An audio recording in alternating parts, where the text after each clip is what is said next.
Bismillahirrahmanirrahim. Innal hamdalillah nahmaduhu wa nasta'inuhu wa nastaghfiruh wa na'udzu billahi min syururi anfusina wa sayyiati a'malina may yahdihillahu fala mudhillalah wa may yudhlil fala hadiyalah. Asyhadu an la ilaha illallah wahdahu la syarikalah wa asyhadu anna Muhammadan abduhu wa rasuluh, amma ba'du. Alhamdulillahirabbil alamin. Allah masih mempertemukan kita kembali dalam bahasan kitab Bulughul Maram. Insyaallah kita akan melanjutkan bab sifat salat. Ini insyaallah bagian ketiga. Pada pertemuan sebelumnya sudah disebutkan atau sudah dijelaskan tentang bagaimana Rasulullah Shallallahu Alaihi Wasallam memulai salat beliau. Berikut juga ada beberapa rincian gerakan yang dijelaskan oleh beliau. Insyaallah ini masih tentang amalan-amalan ketika qiyam, ketika Rasulullah berdiri, dan hadisnya cukup banyak. Insyaallah kita bagi kepada beberapa pertemuan lagi. Baik, hadis nomor 217 di kitab yang saya buka. Nah, mungkin ikhwatul iman atau rekan-rekan bisa membuka kitab Bulughul Maramnya, walaupun nomornya bisa jadi berbeda, tetapi hadis yang akan dibaca adalah dari Sayyidah Aisyah. Silakan dibuka. Baik, kita mulai baca. Wa an Aisyah radhiyallahu anha qalat. Hadis dari Aisyah radhiyallahu anha, beliau berkata, kana Rasulullah sallallahu alaihi wasallam yastaftihus salata bit takbir. Keadaan Rasulullah Shallallahu Alaihi Wasallam yastaftihus salata bitakbir. Beliau membuka salatnya dengan takbir. Takbir di sini adalah takbiratul ihram. Wal qira'ata bilhamdulillahirabbil alamin. Dan beliau membuka bacaan dengan alhamdulillahirabbil alamin. Nah, hadirin ikhwatul iman, yang dimaksud alhamdulillahirabbil alamin di sini memiliki dua makna. Dalam penjelasan para ulama, termasuk Imam Al-Bassam yang mengarang yang menyusun kitab, bukan Bulughul Maram, kitab syarahnya ini Tawdihul Ahkam, beliau menyebutkan bahwa alhamdulillahirabbil alamin itu memiliki dua makna. Makna pertama adalah lafaz itu sendiri. Jadi yang dimaksud alhamdulillahirabbil alamin adalah ya alhamdulillahirabbil alamin, bacaan alhamdulillahirabbil alamin. Dan makna yang kedua, alhamdulillahirabbil alamin, adalah nama untuk surat Al-Fatihah. Seperti misalnya kita kalau membuat contoh yang lain, misalnya kita menyebut surat surat Al-Ikhlas dengan sebutan surat Kulhu misalnya, karena awal bacanya itu. Nah, sedangkan dalam hal ini, makna kedua dari beliau membuka bacaannya dengan alhamdulillahirabbil alamin, artinya beliau membuka bacaan dengan membaca surat Al-Fatihah, begitu maksudnya. Jadi bisa dimaknai beliau mulai membaca dari alhamdulillahirabbil alamin, atau beliau membaca surat Al-Fatihah. Nah, nanti ada perbedaan pendapat. Apakah surat Al-Fatihah itu ayat pertamanya alhamdulillahirabbil alamin, sedangkan bismillahirrahmanirrahim tidak termasuk bagian darinya. Sebab bismillah menurut pendapat ini hanya pemisah satu surat dengan surat yang lainnya. Atau ada juga yang berpendapat surat Al-Fatihah itu berarti dibaca dari bismillahirrahmanirrahim. Nah, jadi yang mana? Ya insya Allah nanti kita bahas, tapi intinya bacaan yang dikeraskan di dalam sholat yang pertama adalah surat Al-Fatihah. Nanti kalaupun ada perdebatan adalah apakah bismillahnya itu dibaca atau langsung ke alhamdulillah. Nah, nanti ini juga terkait juga dengan perbedaan pendapat tentang apakah bismillahirrahmanirrahim itu termasuk salah satu bagian dari surat Al-Fatihah atau tidak. Baik, kita lanjutkan. Jadi beliau membuka sholat dengan takbir, membuka bacaan dengan surat Al-Fatihah. Wa kana idza raka'a, dan apabila beliau ruku, lam yushkhis ra'sahu wa lam yusawwibhu. Beliau tidak menanggah gitu ya, kalau dalam bahasa Sunda, tidak terlalu membuka juga tidak terlalu mengempit leher, tapi Ya, kalau kita hubungkan dengan hadis yang sudah dibaca di pertemuan sebelumnya, jadi lurus, ya tegak seperti biasa, tidak begini, juga tidak di gini. Ya, di posisi ruku, kepala itu tidak tungkul sampai nempel dagu ke dada atau tangga sehingga tulang leher belakang ini tidak lurus. Nah, dalam hadis ini lafadznya beliau tidak menanggahkannya, juga tidak mengempitkannya. Walakin baina dzalika, tapi di antara itu berarti ya seperti yang dijelaskan di hadis sebelumnya, posisi punggung itu lurus, begitu juga posisi kepala lurus dengan punggung. Itu posisi ruku. Wa kana idza rafa'a minar ruku'i, dan keadaan beliau Rasulullah apabila bangkit dari ruku, lam yasjud hatta yastawiya qa'iman. Beliau tidak langsung sujud, jadi ketika bangkit tidak langsung sujud hatta yastawiya qa'iman, sehingga tegak berdiri dulu. Nah, dalam hadis yang kita bahas sebelumnya, tegak berdiri ini lafadznya ada tambahan atau ada penjelasan rinci dari sahabat Abu Humaid. Itu Rasulullah berdiri tegak sehingga seluruh tulang kembali kepada tempatnya. Kalau di sini tidak ada rincian seperti itu. Selanjutnya, wa idza rafa'a ra'sahu minas sujud, dan apabila Rasulullah mengangkat kepalanya dari sujud, lam yasjud hatta yastawiya jalisan. Beliau tidak sujud langsung, sujud lagi sehingga tegak duduknya. Jadi duduk beliau itu tegak, tidak dongkok gitu. Nah, tegak begini, jadi tidak begini. Nah, kalau dalam hadis yang dulu di hadis awal, hatta tatma'inna jalisan, lafadznya sehingga beliau tumaninah, tenang, tentram, tumaninah duduknya. Wa kana yaqulu fi kulli rak'ataini at-tahiyat, dan beliau membaca di setiap 2 rakaat at-tahiyat. Nah, jadi ada tahiyat awal, ada tahiyat akhir. Wa kana yafrishu rijlahu yusra wa yansibul yumna, dan di dalam tahiyat itu beliau melipatkan atau duduk di atas kaki kirinya, wa yansibul yumna, jadi menghamparkan. Farasha yafrishu itu menghamparkan, jadi dihamparkan kemudian diduduki kalau duduk tahiyat awal. Nah, ini seperti yang sudah dijelaskan sebelumnya, yafrishu menghamparkan, jadi kaki kiri dihamparkan, kaki kanan ditegakkan, dan kakinya menghadap ke arah, jarinya menghadap ke arah kiblat. Begitu, yafrishu rijlahul yusra. Jadi di firasha itu menghampar. Wayan sibul yumna, kaki kirinya tegak. Nah, tegak tapi jari-jarinya tetap menghadap ke arah kiblat. Wa kana yanha an uqbati syaiton, dan keadaan beliau Rasulullah melarang kita an uqbati syaiton, mengikuti cara-cara setan. Nah, apa yang dimaksud dengan cara setan itu? Ya, cara setan duduk, itu ya.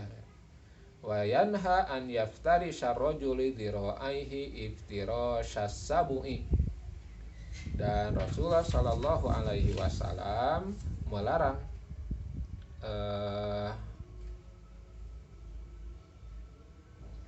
yang dimaksud cara duduk setan itu adalah bi an yasiko alitaihi fil ardi wa yansifu saqaihi wa fakhdaihi.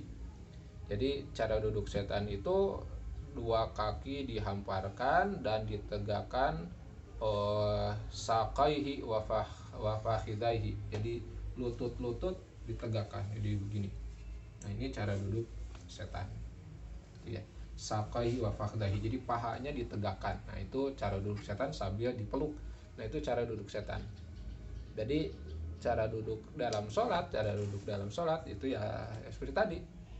Jadi kita duduk, kaki di bawah, kemudian telapak kakinya menghampar. Jadi tidak diangkat pahanya sambil dipeluk. Nah, itu cara duduk setan.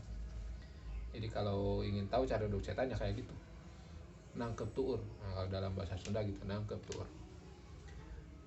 Itu yang pertama yang dilarang. Yang kedua yang dilarang itu yaftari syarrajulu dhira'aihi iftira asyabu'i. Beliau melebarkan, seseorang melebarkan dhira'aihi, tangannya iftira asyabu'i, seperti iftirasnya as-sabu'i, binatang buas. Jadi seperti binatang buas mau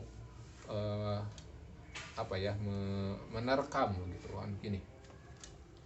Wa kana yahtimu sholata bitaslim. Jadi itu yang dilarang, dua, cara duduk setan dan cara sujud, cara duduk, cara sujud binatang buas. Wa kana yahtimu sholata bitaslim, dan Rasulullah Shallallahu alaihi wasallam menutup sholatnya dengan salam. Hadis riwayat Imam Muslim. Saya kira jelas, mari kita lanjutkan hadis selanjutnya. Wa an Ibnu Umar radhiyallahu anhuma, hadis dari Ibnu Umar radhiyallahu anhuma, anna Nabiyya sallallahu alaihi wasallam kana yarfa'u yadayhi hadwa mankibaihi idza ftataha sholata. Ibnu Umar menjelaskan, sesungguhnya Nabi Shallallahu alaihi wasallam beliau mengangkat dua tangannya hadwa mankibaihi, sejajar bahunya, idza ftataha sholata, apabila beliau memulai sholatnya. Pertama, wa idza kabbara liruku, dan apabila beliau bertakbir untuk ruku. Wa idza rafa'a ra'sahu minar ruku, dan apabila bangkit mengangkat kepala dari ruku. Jadi berdasarkan hadis ini, kata Ibnu Umar, Rasulullah Shallallahu alaihi wasallam takbir dengan mengangkat tangan itu hanya pada 3 tempat, yaitu apabila beliau membuka sholat takbiratul ihram, Allahu Akbar. Kemudian yang kedua, ketika beliau mau ruku, Allahu Akbar, jadi mengangkat tangan. Dan ketika bangkit dari ruku, Sami Allahu liman hamidah. Di luar itu Rasulullah Shallallahu alaihi wasallam tidak bertakbir ataupun Sami Allah, beliau tidak mengangkat tangannya. Walaupun nanti dalam penjelasan yang lain Rasulullah Shallallahu alaihi wasallam mengangkat tangan ketika bangkit dari tahiyat awal menuju rakaat ketiga. Jadi mungkin kalau disederhanakan, mengangkat tangan itu ada pada 3 tempat plus 1. Nah, yang 3 ini ada di tiap sholat. Ada di tiap sholat, takbiratul ihram, mau ruku, bangkit dari ruku. Yang satu lagi, ini hanya ada pada sholat-sholat yang jumlah rakaatnya lebih dari 2, 3 atau 4. Itu baru ketika bangkit dari tahiyat awal mengangkat tangan. Artinya kalau tidak ada tahiyat awal ya tidak, seperti sholat tarawih 4-4 misalnya, dalam 4 rakaat karena tidak ada tahiyat awal maka tidak mengangkat tangan. Atau sholat-sholat yang lain seperti sholat duha yang bisa rakaatnya lebih dari 4, karena tidak ada tahiyat awal maka tidak mengangkat tangan. Wa fi hadis Abi Humaid inda Abi Dawud, dalam hadis Abu Humaid diriwayatkan oleh Abu Dawud, yarfa'u yadaihi hatta yuhadza bihima mankibaihi summa yukabbiru. Ada sedikit redaksi yang berbeda, nanti implikasinya dalam prakteknya. Jadi dalam hadis Abu Humaid itu beliau Rasulullah yarfa'u yadaihi, mengangkat tangannya, hatta yuhadza bihima mankibaihi, sampai sejajar bahu, summa yukabbiru, kemudian membaca takbir. Jadi dalam hadis Abu Humaid yang ini, antara bacaan dan gerakan itu dahulu gerakan. Jadi gini, diangkat dulu, baru sesudah sejajar membaca takbir Allahu Akbar. Jadi tidak dari awal Allahu Akbar. Dalam hadis ini diangkat dulu, baru Allahu Akbar. Nah itu dalam redaksi ini. Tapi nanti di dalam hadis-hadis yang sebelumnya bertakbir sambil mengangkat tangan. Jadi mungkin bisa disimpulkan sebetulnya boleh bareng atau boleh gerakan dulu, Allahu Akbar atau Allahu Akbar, boleh begitu. Wali Muslimin, sedangkan dalam hadis Imam Muslim an Malik bin Huwairits, dari Malik bin Huwairits radhiyallahu anhu, nahu hadisi Ibni Umar. Jadi dalam riwayat Imam Muslim dari Malik bin Huwairits ini sama hadisnya seperti hadis Ibnu Umar yang tadi. Lakin tetapi qala, beliau mengatakan Malik bin Huwairits sebagai sahabat yang meriwayatkan, hatta yuhadhiya bihima furu'a udhunaihi, sehingga sejajar dengan ujung telinga. Nah, jadi di sini bukan sejajar bahu tapi sejajar telinga, sejajar furu'a, ujung telinga. Nah, jadi gini ya, seperti pada penjelasan sebelumnya, berarti posisi tangan ketika takbir mengangkat tangan itu ya sejajar bahu atau ya di bawah telinga sedikit, ya seperti itulah. Jadi itu kan ungkapan yang diungkapkan oleh para sahabat menggambarkan gerakan Rasulullah. Artinya ya, posisinya ya seantara inilah begitu. Jadi tidak berbeda antara satu sahabat dengan sahabat yang lain. Intinya mengangkat tangan itu sejajar bahu atau ada di dekat telinga, ya seperti itulah praktek Rasulullah. Yang berbeda itu para sahabat menjelaskan redaksinya saja yang berbeda. Jadi ya secara prinsip tidak berbeda sebetulnya.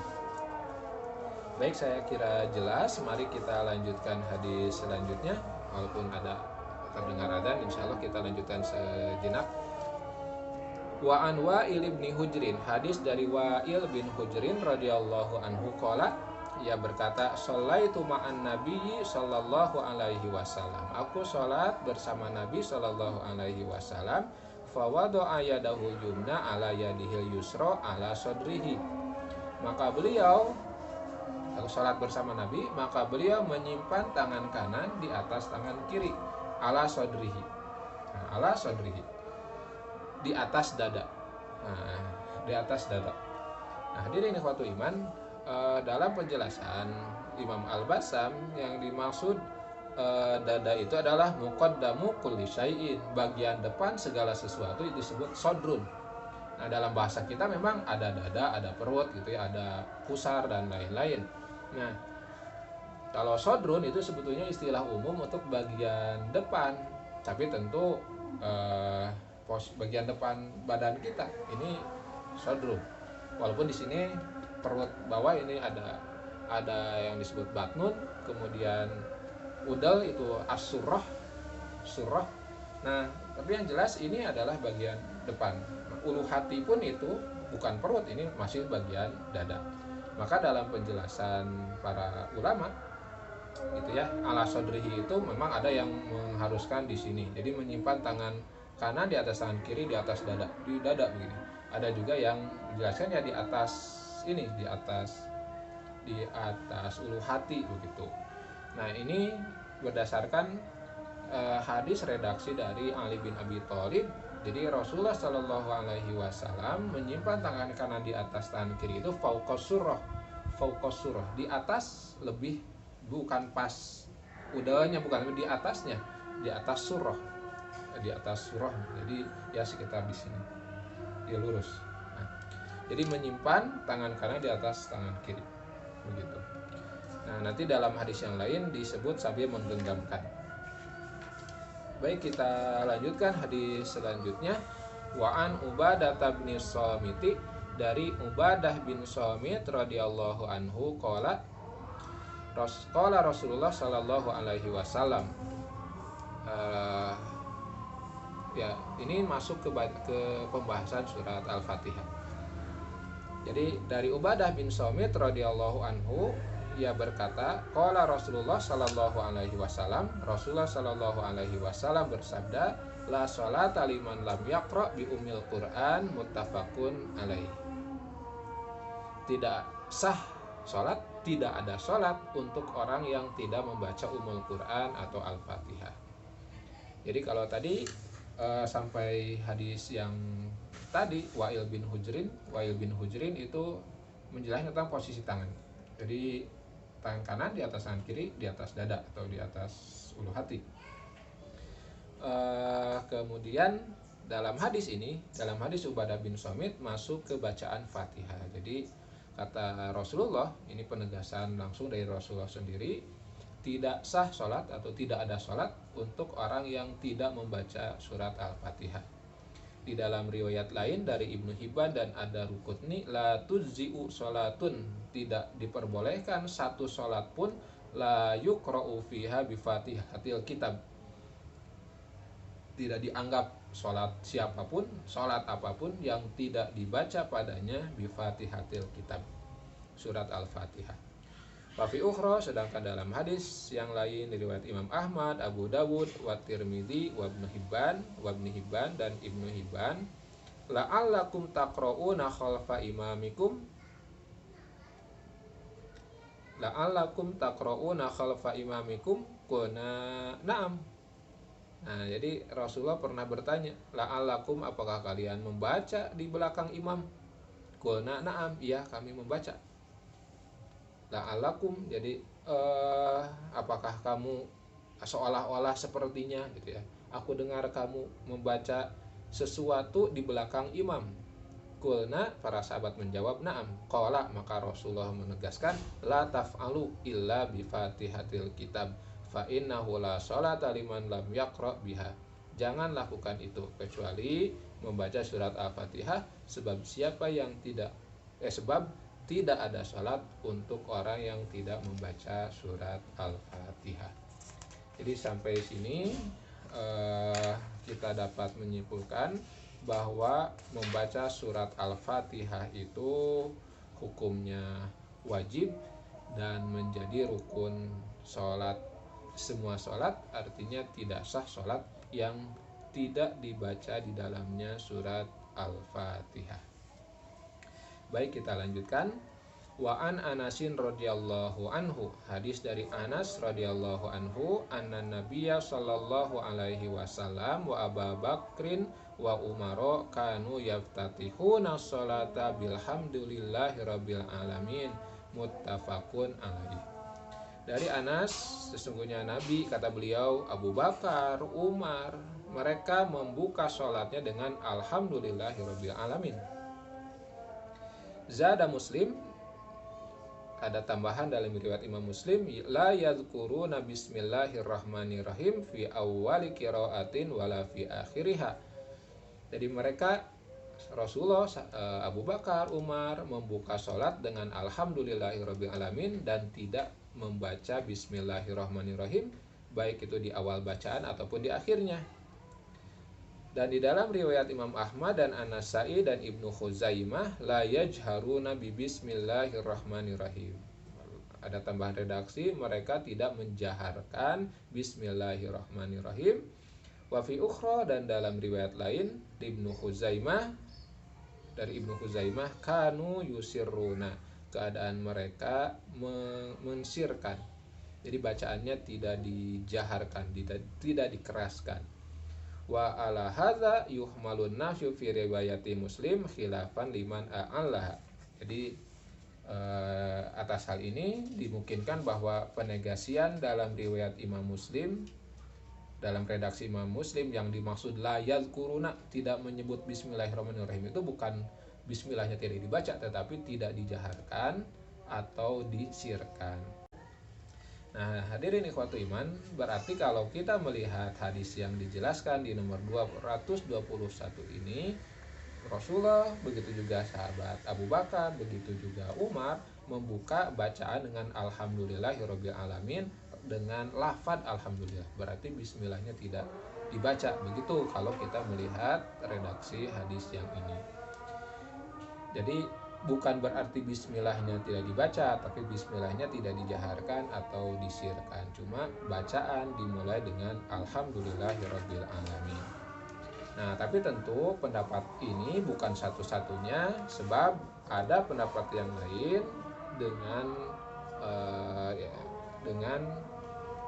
penjelasan bahwa surat Al-Fatihah ya dibaca dengan bismillahnya, sebab bismillah itu termasuk salah satu ayat dari surat Al-Fatihah. Wa an Nu'aimin al-Mujmiri, dari Nu'aim al-Mujmiri, dia berkata, shallaitu wara'a Abi Hurairah, aku sholat di belakang Abu Hurairah radhiyallahu anhu, faqara'a bismillahirrahmanirrahim, tsumma qara'a bi ummil Qur'an, hatta idza balagha waladdallin qala amin. Jadi menurut Nu'aim al-Mujmir, aku sholat di belakang Abu Hurairah. Artinya Nu'aim ini adalah murid Abu Hurairah dari golongan tabi'in. Aku sholat di belakang Abu Hurairah dan beliau membaca bismillahirrahmanirrahim kemudian membaca Al-Fatihah secara lengkap sampai waladdallin, lalu membaca amin. Wa yaqulu kullama sajada, dan beliau membaca di setiap sujud, wa idza qama minal julus, dan apabila bangkit dari duduk, Allahu Akbar. Jadi setiap mau sujud ada takbirnya Allahu Akbar, dan juga apabila bangkit dari duduk Allahu Akbar. Tsumma yaqulu idza sallama. Nah, kemudian Abu Hurairah berkata ketika sesudah salam, wallazi nafsi biyadihi, demi Allah yang jiwaku ada pada genggamannya, inilah asbahukum sholatan bi Rasulillah, sesungguhnya aku orang yang paling sama sholatnya dengan Rasulullah Shallallahu Alaihi Wasallam. Jadi kalau kita melihat hadis yang ini, membaca Al-Fatihah dalam berdiri, dalam qiyam, dalam sholat itu dengan basmalah, dengan bacaan Bismillahirrahmanirrahim. Berbeda dari hadis sebelumnya yang menyebutkan bahwa membuka bacaan sholat dengan Alhamdulillahirabbil alamin. Kita lanjutkan sebelum kita simpulkan. Wa an Abi Hurairah radhiyallahu anhu qala, dari Abu Hurairah radhiyallahu anhu ia berkata, qala Rasulullah sallallahu alaihi wasallam, Rasulullah sallallahu alaihi wasallam bersabda, idza qara'tumul Fatihata, apabila kalian membaca surat Al-Fatihah, faqra'u, maka bacalah Bismillahirrahmanirrahim, fa innaha ihda ayatiha. Jika kalian membaca surat Al-Fatihah, bacalah Bismillahirrahmanirrahimnya, sebab dia itu ihda ayatiha, salah satu ayatnya. Jadi kalau kita melihat hadis ini, membaca Fatihah itu berarti harus dibaca dengan basmalahnya, karena basmalah adalah bagian dari surat Al-Fatihah, walaupun di surat-surat yang lain tidak termasuk. Bismillah hanya sebagai pemisah saja, kecuali ada di surat, ada di salah satu surat dalam Al-Quran, surat An-Naml, itu ada di ayat 30.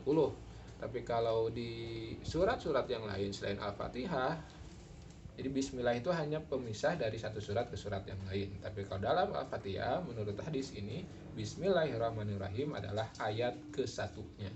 Berarti kalau membaca surat Al-Fatihah, maka bacalah Bismillahirrahmanirrahim.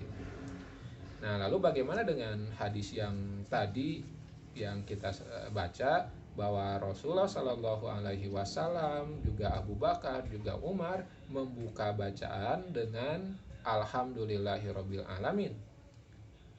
Jadi apakah bertentangan? Nah, memang ada perbedaan pendapat. Ada yang menyatakan membuka bacaan dalam sholat dengan Alhamdulillah, dan ada juga yang membaca dari Bismillah. Tapi saya lebih cenderung kepada pendapat yang kedua ini. Jadi setiap kita sholat membaca surat Al-Fatihah dibaca dari Bismillahirrahmanirrahim, sebab seperti yang sudah dijelaskan sebelumnya, Alhamdulillahirabbil alamin itu memiliki dua makna. Makna pertama adalah lafaz Alhamdulillah itu sendiri, dan makna yang kedua, Alhamdulillah adalah nama surat. Berarti kalau kita maknai, kita al-jam'u gitu ya, dua hadis atau hadis-hadis ini kan seolah-olah bertentangan. Ada yang menyatakan membaca Fatihah dengan Bismillah, ada yang membaca dari Alhamdulillah. Nah, kalau kita tidak mempertentangkan dulu, tidak tarjih dulu mengambil yang paling kuat, tapi kita thoriqatul jam'i dulu. Bisa nggak dua hadis atau hadis-hadis yang seolah bertentangan ini dipadukan? Nah, bisa. Jadi maksudnya Alhamdulillah yang dimaksud dalam hadis yang tadi itu dimaknai bukan lafaz Alhamdulillah, tetapi nama surat. Jadi keadaan Rasulullah, Abu Bakar, dan Umar membuka bacaan dengan Alhamdulillahirabbil alamin itu tidak dimaknai Rasulullah, Abu Bakar, dan Umar membuka bacaan salat dengan bacaan Alhamdulillah, tetapi dengan membaca surat Al-Fatihah. Sebab surat Al-Fatihah salah satu namanya adalah Alhamdulillahirabbil alamin. Maka kalau dimaknai yang kedua itu, bahwa yang Rasul baca atau yang dinyatakan oleh Ibnu Umar kalau tidak salah, bahwa Rasulullah membuka sholat dengan alhamdulillah, begitu juga Abu Bakar dan Umar, itu bukan membuka dengan bacaan alhamdulillah, tetapi membuka bacaan dengan bacaan surat Al-Fatihah, yang mana kalau kita baca hadis yang selanjutnya, surat Al-Fatihah itu ayat ke-1-nya adalah Bismillahirrahmanirrahim. Jadi hadis-hadis ini kita bisa padukan, kita bisa aljamukan, tidak dipilih salah satu, karena